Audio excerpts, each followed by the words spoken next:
Hi, I'm Olivia Dunn, and this is when I apply the modality principle. In Chapter 6, pages 126 to 127, Clark and Mayer cover the application of the modality principle. But what is the modality principle? The modality principle states that learners absorb information better when you put together visuals with spoken words rather than written ones. This is because the brain processes auditory and visual information separately in two different channels.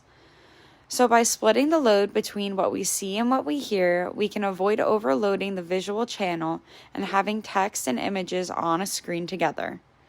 It's not a strict rule, but a smart guideline based on how people naturally learn. This principle applies best in situations where you're explaining something complex using visuals and need to move at a fast pace.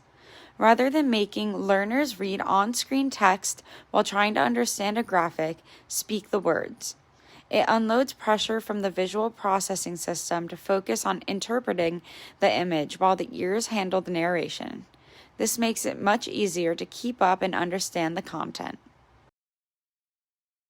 Printed text should not be completely disregarded. There are key times when it's actually necessary.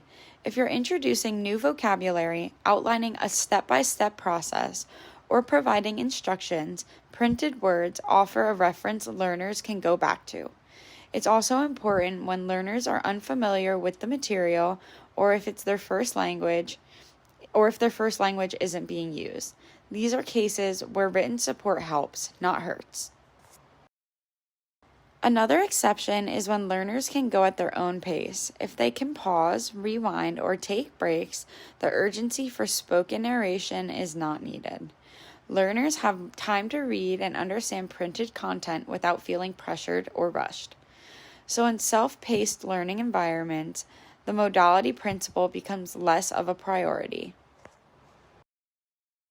The modality principle doesn't apply when there's no visual component or when printed words are used sparingly to support spoken ones. This is something that'll be covered more in the redundancy principle. The goal isn't fully to get rid of printed text, it's to use it wisely. For fast, complex lessons with visuals, go with narration. For technical, reference-heavy, or learner-paced content, printed text is your best bet.